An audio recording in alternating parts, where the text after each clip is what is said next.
श्री राधा कृष्ण देवनी, श्री नरनारायण देवनी, श्री लक्ष्मी नारायण देवनी। બધા જ હરિભક્તોને ઘણા ભાવથી જય સ્વામિનારાયણ। વાલા ભક્તજનો, આપણે મોટા નૃસિંહાનંદ સ્વામીનું જીવન ચરિત્ર શ્રવણ કરી રહ્યા છીએ। ગઢડામાં સ્વામી એકવાર રાત્રે ફળિયામાંથી લઘુશંકા કરવા માટે જતા હતા। લઘુશંકા એટલે પેશાબ કરવા માટે। ત્યાં પાસે બળદિયો માથું નમાવીને બેઠો હતો। એના શિંગડા વચ્ચે સ્વામી પીડ્યા અને શિંગડામાં ડોકું ભરાઈ ગયું। ત્યારે એમના મનમાં વિચાર થયો, જે બળદ ઊભો થશે કે માથું આઘું પાછું કરશે તો જીવાય છે નહીં। તેથી સ્વામી ધીમે ધીમે સ્વામિનારાયણ સ્વામિનારાયણ એમ ભજન કરવા માંડ્યા। બળદ શાંતિથી એમને એમ બેઠો રહ્યો। સ્વામીનું ભજન સાંભળીને પાર્ષદો જાગ્યા। તેથી દોડતા ત્યાં આવ્યા, ધીરે રહીને સ્વામીને શિંગડામાંથી કાઢ્યા। આ બધા સમયમાં બળદ જાણે કોઈ યોગી હોય ને એમ બેસી રહ્યો। તેથી સ્વામી બહુ રાજી થયા અને આશીર્વાદ આપતા સહજ બોલ્યા, આજ બળદે મને જાળવ્યો છે, માટે આ બળદને ઘી ગોળ ખવડાવો, અને આ બળદે જેમ મારી અત્યારે રક્ષા કરી એમ અંતકાળે હું એની રક્ષા કરીશ અને અક્ષરધામમાં તેડી જઈશ। તેને હવે ફરીને જન્મ લેવો નહીં પડે, આ દેહે જ એનો ઉદ્ધાર થઈ જશે। આવા સંતના પ્રતાપથી બહુ પામ્યા અક્ષરધામ, સેવ્યા જેણે સંતને તેને રીજા શ્યામ। મોટા સંતોની વાતો નિહારીશ। મહારાજે સંતો દ્વારા અનેક જીવોનો ઉદ્ધાર કર્યો। ગુણાતીતાનંદ સ્વામી એકવાર જૂનાગઢમાં કાળવા નદીએ સ્નાન કરવા જતા હતા। નિજ મસ્તીમાં ધોઈને ભજન બોલતા હતા। એ જોઈને રસ્તામાં એક ફકીરને સ્વામીનો ગુણ આવ્યો। એટલે એ ફકીરથી સહજ બોલાઈ ગયો, અરે દેખો દેખો સ્વામિનારાયણ કે ઓલિયા કી ક્યાં મસ્તી હૈ। તે સાંભળી સ્વામીએ પાછું વળીને જોયું। પછી રાજી થયેલા સ્વામીએ ફકીરને કહ્યું, તને મારો ગુણ આવ્યો, તેથી જા, હું આશીર્વાદ આપું છું, અંતકાળે તને ધામમાં લઈ જઈશ। આજથી તારે બાંગ પોકારવી નહીં પડે। તેથી ફકીર સ્વામીના પગમાં પડ્યો। આમ સ્વામી એનું સહજમાં કલ્યાણ કર્યું। સંત કૃપાથી પામ્યા સહજમાં બહુ બહુ સુખ, સંતના આશીર્વાદથી ટેડ્યા જગે મોટા દુઃખ। ધોરાજીમાં એક મુસ્લિમ બિરાદરને સૌના ગુણ લેવાની ટેવ હતી। ગાંડો જેવો થઈ ગયેલો, પણ બધાના ગુણ લે, વખાણ કરે, જે નીકળે ને બધાને વખાણ કરે। એમાં કોઈ કારણ વશાથી ગાંડો થઈ ગયો, પરંતુ જે મળે એના વખાણ કરે। આ ટેવ એની એમની એમ રહી। એકવાર ગુણાતીતાનંદ સ્વામી વગેરે સંતો દ્વારા જઈ આવ્યા। ત્યારે સંતોની મસ્તી જોઈને મુસ્લિમ સંતોના વખાણ કરતો કહે, ક્યાં સ્વામિનારાયણ કે ઓલિયા કા નૂર હૈ, વો તો સબસે બડા ઓલિયા હૈ। આમ સ્વામીના વખાણ કર્યા અને સંતનો ગુણ લીધો। તો ઇતિહાસ એમ બોલે છે કે જ્યારે એનો અંતકાળ આવ્યો ને, ત્યારે શ્રીજી મહારાજ એને તેડવા આવ્યા અને અક્ષરધામનો અધિકારી બનાવ્યો। ગુણ લેવાનો સ્વભાવ સતપુરુષના વખાણના કામમાં આવ્યો તો મોક્ષ થઈ ગયો, જન્મ સુધરી ગયો। માટે સૌમાંથી ગુણ લેવાનો સ્વભાવ પાડવા। જે ગુણ લેશે એનો સત્સંગમાં અચળ પાયો થાય। ગુણ લેવાથી જીવમાં બળ આવે। ગુણ લેનારનું જીવન સદગુણી બને અને એ જ પ્રભુનો પ્યારો બને। જેમ ભગવાન આપણા દોષો જોતા નથી ને, એમ આપણે પણ બીજાના દોષો ન જોવા। અને જેમ પ્રભુ આપણા થોડા ગુણને કે સેવાને બહુ મોટી માનીને કલ્યાણ કરે છે, એમાં આપણે પણ સૌના નાના ગુણને કે નાની સેવાને બહુ મોટી માનીએ ને તો આપણું સેજે કલ્યાણ થઈ જાય લો.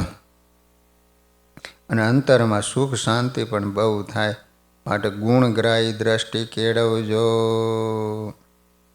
નિષ્કુળાનંદ સ્વામી સાર સિદ્ધિમાં કહે છે કે સાચા સંતથી સરી ગયા કંઈક જીવોના કાજ, એવા સંતને સેવવા અવસર આવ્યો છે આજ. જેમ મહારણ ઉલ્લંઘવા નથી ઉપાય બીજો નાવ વિના, એમ સંસાર સાગર પાર કરવા જાણો સંત અજર જાજ વિના. મોટે ભાગ્ય કરી મળે માનો સાચા સંતનો સમાગમ, તો તેણે કરી મા સુખ પામે વળી વામે વેડા વિષમ. પાર આવી જાય સર્વે પંથનો વળી સરી જાય સૌ કામ, નિષ્કુળાનંદ શુદ્ધ સંત સેવ્યાથી પમાયે પૂરણ પરમ ધામ. પુરુષોત્તમ નારાયણના અસાધારણ લક્ષણો દર્શાવતા ગોપાળાનંદ સ્વામીએ કહ્યું છે કે જેના સ્વરૂપ સંબંધી વાર્તાને કોઈક પ્રદેશમાં જઈને કરે અને એ તે સાંભળે ત્યાં મનુષ્યનો અલૌકિકપણું જણાય આવે, એવો જેનામાં પ્રતાપ હોય એને સર્વાવતારી પુરુષોત્તમ નારાયણ જાણવા. આવો જ એક પ્રસંગ બન્યો સ્વામીના જીવનમાં. ગઢપુરમાં દાદાના દરબારમાં શ્રી હરિ સભા કરીને બેઠા હતા. મોટા મોટા પરમહંસો પાસે બેઠા હતા. એમને ઉદ્દેશને શ્રી હરિ કહે, હે પરમહંસો, જેને ભગવાનની નિષ્ઠા થાય તેને પ્રભુ સદા પાસે મનાય છે, અને જેને નિષ્ઠામાં ખામી એને ભગવાન અને અક્ષરધામ દૂર મનાય છે. પરંતુ જે પોતાના આત્માને અક્ષરધામ માની પ્રત્યેક ક્ષણે ભગવાન મારી સાથે જ છે એમ માનશે, એને ભગવાનનું પ્રગટપણું થશે એટલે તત્કાળ વાસના નાશ થશે. પ્રગટ પ્રભુની નિષ્ઠાના કેફવાળા સંત શ્રી હરિએ કહેલી આ વાતોને વાગોળતા થકા મહારાજની આજ્ઞાથી ગામડા ફરવા ગયા. સત્સંગ પ્રચાર માટે ફરતા ફરતા ઋષિ આનંદ સ્વામી એકવાર ઝીંઝરી ગામમાં ગયા. ઝીંઝરી ગામ ચોરામાં ઉતારો કર્યો. તે એકાંતમાં બેસી ભગવાનનું ધ્યાન કરતા હતા. તે સમયે માણાવદરના કર્મચારી અને દીવાન પણ ત્યાં ઉતરેલા. તેઓએ દેવ દર્શન કરી ચારે તરફ જોયું તો એક યોગી સ્વરૂપ ધ્યાનમાં બેઠેલા જોઈએ. તેથી સ્વામી પાસે જઈને બેઠા. ત્યાં બેસતા એમના હૈયામાં શાંતિ શાંતિ થઈ ગઈ. અંદરમાં ટાઢું થઈ ગયું. થોડી વારે સ્વામી ધ્યાનમાંથી જાગૃત થયા. પછી દીવાને પૂછ્યું, મહાત્માજી આપનું નામ શું? આપના ગુરુ કોણ છે? સંપ્રદાય કયો હશે? ત્યારે સ્વામી નિજ છટામાં બોલ્યા, અમે તો રમતા રામ છીએ. આજ અહીં તો કાલ બીજે, છતાં આપ કહો છો તેથી કહું છું કે મારા દેહનું નામ ઋષિયાનંદ સ્વામી છે. હું સ્વામિનારાયણ ભગવાનનો શિષ્ય છું. મારા ગુરુ પ્રગટ ભગવાન શ્રી સ્વામિનારાયણ છે. એમના આદેશથી અમે ગામડે ફરીએ છીએ. સ્વામીનું નામ બોલતા, સ્વામિનારાયણનું નામ બોલતા ચોરામાં ચારે તરફ દિવ્ય તેજ ફેલાયું.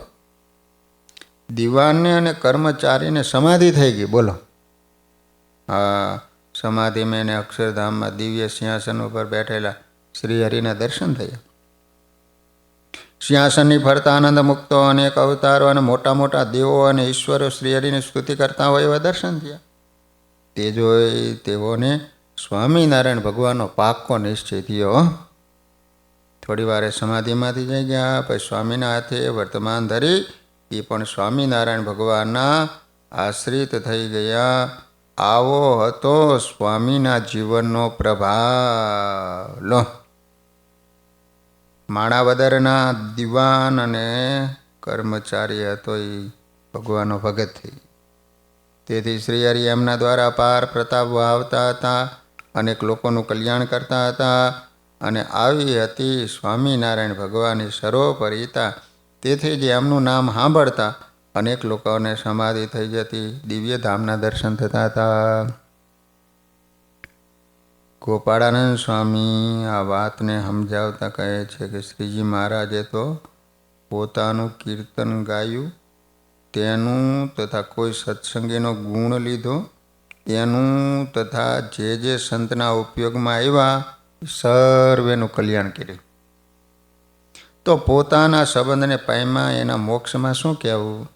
તથા સાધુ દ્વારે, સત્સંગી દ્વારે, સોટી દ્વારે, લાકડી દ્વારે કરીને સમાધિ કરાય. તો પોતાને જોઈને સમાધિ થાય એમાં તો શું મોટી વાત કહેવાય? એવી રીતે મહારાજની સામર્થ્ય જોઈને વિચારીએ ને તો એ પૂર્વના અવતાર કરતાં લાખ ગણું હેત શ્રીજી મહારાજને વિશે કર્યું જોઈએ. તથા પોતાને દર્શને કરીને હજારો લાખો સત્સંગી તથા કુસંગી સર્વને સમાધિ થઈ અને બ્રહ્મપુરાદિક ધામ દેખાડ્યા. તે તો જેમ ચિંતામણી હોય ને એને વિશે જે ચિંતવે એ મળે.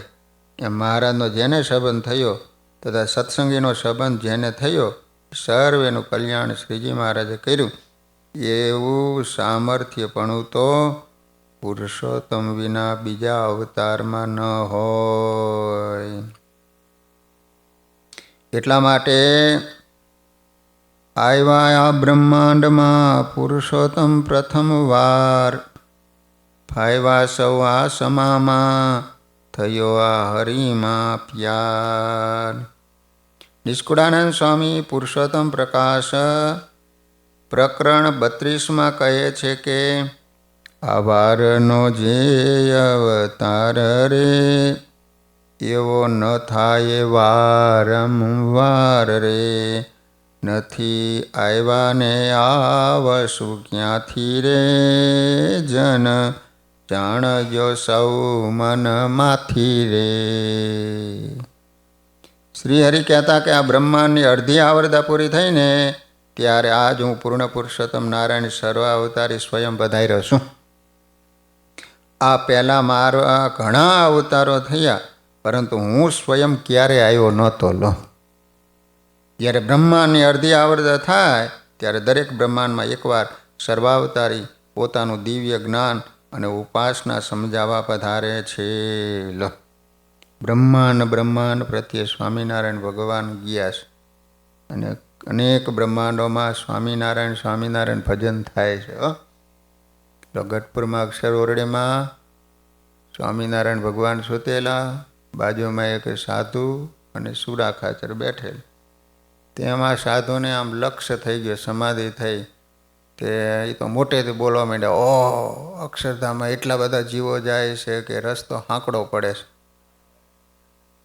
તે આમ મોટે જ બોલવા માંડ્યા. તે સુરો ખાચર કે મૂંગો માંડીને મહારાજ હોતા હે. તો મહારાજ જાગી ગયા. તો સુરો ખાચર કે મહારાજ આ સાધુ ખોટું બોલે છે કે અહીંયા તો કેટલા મનુષ્યો શરીર છોડતા હોય ને ધામમાં જતા હોય, આ એમ કે કેટલા જીવો જાય છે કે માર્ગ હાંકડો પડે. સ્વામિનારાયણ ભગવાન કે એ સાધુ સાચી વાત કરે, કારણ કે બ્રહ્માંડ પ્રત્યે અમે ગયા છે ને અહીંયા જીવો સ્વામિનારાયણ ભજન કરીને બધા અક્ષરધામમાં જાય છે. લો, જ્યારે બ્રહ્માંડની અડધી આવરદા થાય ત્યારે દરેક બ્રહ્માંડમાં એકવાર સર્વાવતારી પોતાનું દિવ્ય જ્ઞાન અને ઉપાસના સમજાવવા વધારે સાથે અનેક મુક્તોને લાવે છે. તે રીતે શ્રીહરિ આ બ્રહ્માંડમાં મુમુક્ષુઓને પોતાની મૂર્તિનો મહાનંદ આપવા અને પોતાનું સ્વરૂપ સમજાવવા અને સર્વોપરી ઉપાસના શીખવાડવા પહેલી વાર પધાર્યા છે. એ અવસરે આપણને મનુષ્યનો જન્મ મળ્યો અને શ્રીહરિની ઓળખાણ થઈ માટે આપણા ધન્ય ભાગ્ય છે. આજે આ બ્રહ્માંડમાં સૂર્ય, ચંદ્ર, પૃથ્વી, જળ, તેજ, વાયુ, સાગર, નદીઓ, સરોવરો બધું જ સર્વાવતારી શ્રીહરિનું પ્રસાદીભૂત થયું છે. લો, એમના સ્વરૂપને સમજાવનારા શાસ્ત્રો રચાઈ ગયા. એવા દિવ્ય સત્સંગમાં આપણે આવ્યા આપણે મૂળ સંપ્રદાયના દિવ્ય જ્ઞાનને શ્રીહરિની કૃપાથી પામ્યા છીએ. આજ આત્યંતિક મોક્ષ કરવો હોય ને તો સહેજે થઈ જઈ શકે એમ જ. કેમ છે? સ્વામિનારાયણ ભગવાન સર્વોપરી, એમના વચનો સર્વોપરી, એમના સંતો ભક્તો સર્વોપરી, એમને કરેલી વાતો સર્વોપરી, એમને સ્થાપેલા મંદિરો સર્વોપરી, એમને આપેલા વરદાનો સર્વોપરી, એમનું અક્ષરધામ સર્વોપરી છે અને એમને આપેલી આત્યંતિક મુક્તિ પણ સર્વોપરી છે. માટે આ સર્વોપરીના યુગમાં જે આવે એ બધા મહાભાગ્યશાળી છે. ઘણા જન્મના પુણ્ય ઉદય થાય ને ત્યારે સ્વામિનારાયણ ભગવાનની નિષ્ઠા થાય, એમની સેવા પૂજા અને મંત્ર જપવાનો લાભ મળે. આ તો ન ભૂતો ન ભવિષ્યથી એવી વાતો છે. જેમ સૂર્ય દિવસને શોભાવે છે, ચંદ્ર રાત્રિને શોભાવે છે, એમ ઋષિ આનંદ સ્વામીનું જીવન અનેક મુમુક્ષોના જીવનને પ્રેરણાના પિયુષ પાઈને જીવનને શોભાવે છે. સ્વામી શ્રીહરિને બહુ વાલા સંત હતા હો. તેથી શ્રીહરિ ઘણીવાર અતિ હેતથી સ્વામીને વાતો કરી છે. આ વાતો ભગવાનને પામવા માટે અનુપમ ઔષધિ સમાન છે. જેમ સૂર્યમાંથી અનેક પ્રકારની ઉર્જાઓ મળે છે હો, તેમ સ્વામીને શ્રીહરિએ કરેલી આ વાતોમાંથી આપણા જીવનને સુધારવાની અનેક પ્રકારની ઉર્જાઓ મળે છે. ભગવાનને સંભાળવાનું, સમજણ સુધારવાનું, સંગ સુધારવાનું વગેરે અનેક પ્રકારનું બળ આમાંથી મળે એવી અણમોલ આ વાતો છે. આપણે સર્વાવતારી શ્રીહરિએ સ્વામીને કહેલી આ વાતો વાગોડીએ. એક દિવસ મહારાજ ગઢપુરમાં સાંજને સમયે ઉગમના બહારના ઓરડાની ઓસરી ઉપર ઢોલિયો ઢળાવીને ગાદી તકિયાઓ નખાવીને એ ઉપર બિરાજમાન થયા હતા. ને મુક્તાનંદ સ્વામી આદિક સર્વે સાધુ તથા સર્વે હરિભગતની સભા ભરાઈને બેઠી હતી. તે સભામાં સદગુરુ ઋષિયાનંદ સ્વામી આવીને મહારાજના દર્શન કર્યા. ત્યારે મહારાજ બોલ્યા છે, આવો સ્વામી, આવો આવો, એમ રાજીપા સાથે બોલાવીને પાસે બેસે. ભાઈ મહારાજ એમને કહે, હે સ્વામી, તમે ધ્યાન કરો છો? ત્યારે સ્વામી બોલ્યા કે હા મહારાજ, ધ્યાન કરું છું, મૂર્તિ પણ ઠીક દેખાય છે. તે સાંભળી મહારાજ ઘણું રાજી થયા હો. સ્નેહે બોલ્યા, શ્રીજી મહારાજ રે, સુણો ઋષિ આનંદ સ્વામી આજ રે, સ્મૃતિ હરિની રાખજો તમે રે, તેથી રાજી બહુ થઈશું અમે રે. હે સ્વામી, તમે અમારા અખંડ સ્મૃતિ રાખજો, તેથી અમે બહુ રાજી થઈશું. આનો અર્થ એ થાય કે મહારાજને આપણી પાસે આજ કરાવવું છે. આપણે શ્રીહરિની સ્મૃતિ રાખીએ એમાં જ બહુ રાજી થાય. કેમ છે? હરિની સ્મૃતિથી હુંની વિસ્મૃતિ થાય છે. લો, જ્યારે સ્મૃતિ હરિની રહેશે રે, ત્યારે જ ગ્રંથિઓ સર્વે દેશે રે. અહમ ગ્રંથિ તથા સંશય ગ્રંથિ રે, કર્મ ગ્રંથિ ને મમત્વ ગ્રંથિ રે. તો ભગવાનની સ્મૃતિ રે તો આ ચારેય ગ્રંથિઓનો નાશ થઈ જાય. લો હે સ્વામી, કારણ શરીર છે ને એ વજ્રસાર જેવું છે, વજ્રસાર, કોઈ રીતે ટળે એવું નથી. પરંતુ પ્રગટનું ભજન કરે, પ્રગટ ભગવાન ને પ્રગટ સંતો ભક્તોની માનતા સ્વીકારે અને અમે આ વાત કહીએ છીએ એ પ્રમાણે અભ્યાસ કરે, એના કારણ શરીરનો ભંગ થાય છે. વાસના લિંગ દેહનો વિનાશ થાય છે, છતાં દેહ બ્રહ્મરૂપ બની પરબ્રહ્મમાં ગુણતાન બને છે. એમ કહી સ્વામીને ઉદ્દેશીને શ્રીહરિ બોલ્યા, હે સ્વામી, 33 કરોડ દેવતાના રાજા ઇન્દ્રએ વિશ્વરૂપને માર્યો, તેથી 4 બ્રહ્મ હત્યા લાગી. તે એમાં એક બ્રહ્મ હત્યા પૃથ્વીને ક્ષાર રૂપે આપી. પૃથ્વીમાં જે ખારાશનો ભાગ છે એ બ્રહ્મ હત્યાનો ભાગ છે. બીજી પાણીને લીલ રૂપે આપી, પાણીમાં જે લીલ શેવાળ જામે ને એ બ્રહ્મ હત્યાનો ભાગ છે. ત્રીજી સ્ત્રીઓને રજસ્વલા રૂપે આપી. આમ 3 અન્યને વેચી દીધી, પણ એક બાકી રહી, તે બ્રહ્મ હત્યાએ ભૂંડું રૂપ ધારણ કર્યું. અને મોઢું ગંધાય એવી થકી છેટેથી ઇન્દ્રને કહેવા લાગી, ઊભો રે ઊભો રે, મારે તારામાં પ્રવેશ કરવો છે. તે સાંભળી ઇન્દ્ર બહુ દુઃખી થઈ ગયો અને એનાથી ઉગરવા ઇન્દ્રાસન છોડીને ભાગ્યો. બ્રહ્મહત્યા એની પાછળ પડી. ઇન્દ્ર ઋષિઓના આશ્રમમાં ગયો, પરંતુ ગુરુદ્રોહી ઇન્દ્રની કોઈ ઋષિએ સહાય જ ન કરી. તે બહુ દુઃખી થઈ ગયો, દોડી દોડીને થાકી ગયો, પોક મૂકીને રડવા લાગ્યો. શું કરવું, ક્યાં જવું, સૂતું નથી. આવું એનું દુઃખ જોઈ જ્યાં ઇન્દ્ર ઊભો હતો ને ત્યાં ભગવાનનું મન એવા નારદજી આવ્યા. એમને પગે લાગીને ઇન્દ્ર કે, મહારાજ, આવા સમયમાં તમે દર્શન દીધું, બહુ સારું કર્યું, બહુ સારું કર્યું. કેમ જે હું અતિ દુખ્યો છું, આ બ્રહ્મહત્યા મારામાં પ્રવેશ કરવા ઊભીશ, તે મારામાં આવે તો કેમ ખમાય છે? ત્યારે નારદજી બોલ્યા, હે ઇન્દ્ર, તે બ્રહ્મહત્યા કરી તે તારે ભોગવવી જ પડશે.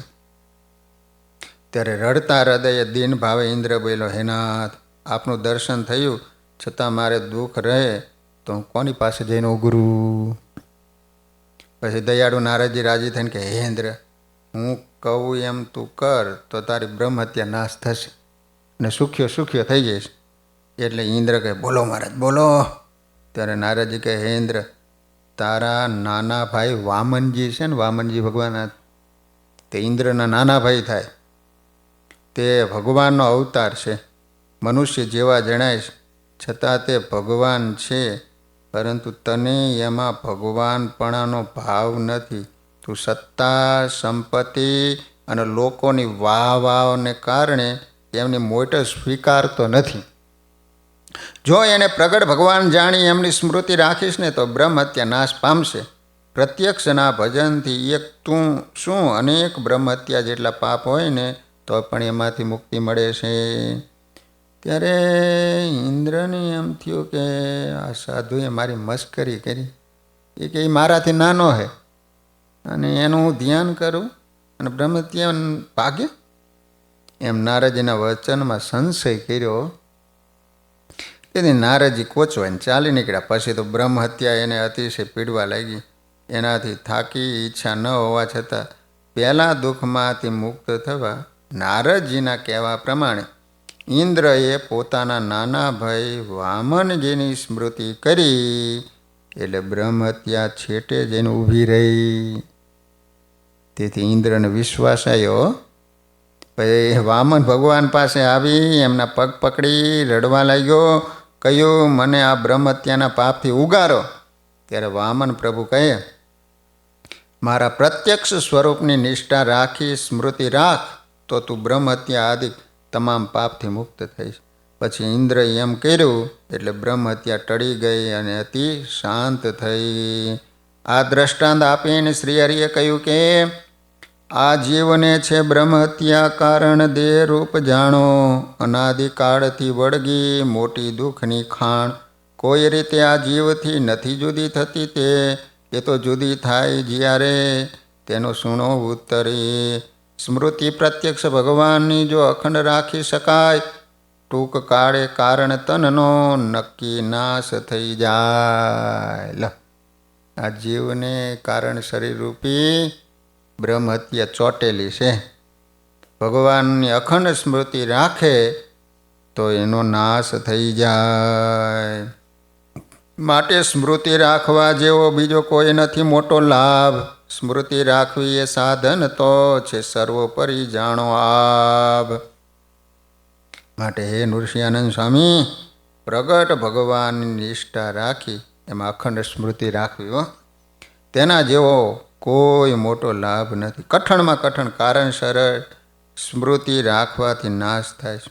માટે એના જેવું બીજું કોઈ સર્વોપરી સાધન નથી. પણ ઘણાને સ્મૃતિ રાખવા રૂપી સાધન નજરમાં નથી. તેથી બિચારા દુખિયા થાય છે, હેરાન થાય છે અને પસ્તાવામાં અને બળતરામાં દિવસો જાય છે. માટે સતત સ્મૃતિ રાખવી તો સર્વે વાત સિદ્ધ થશે. જેમ પ્રકાશ થાય એટલે અંધારું જાય, એમ અખંડ સ્મૃતિ રાખે એના સર્વે દોષો ટળે છે. એહ વાત સાંભળ સર્વે સંતરે, રાજી થયા છે મનમાં અત્યંતરે.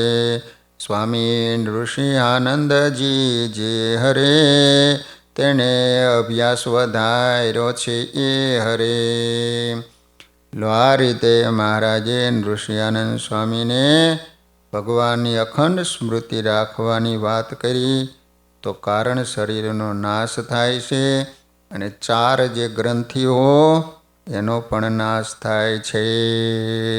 સહજાન સ્વામી મહારાજની જય.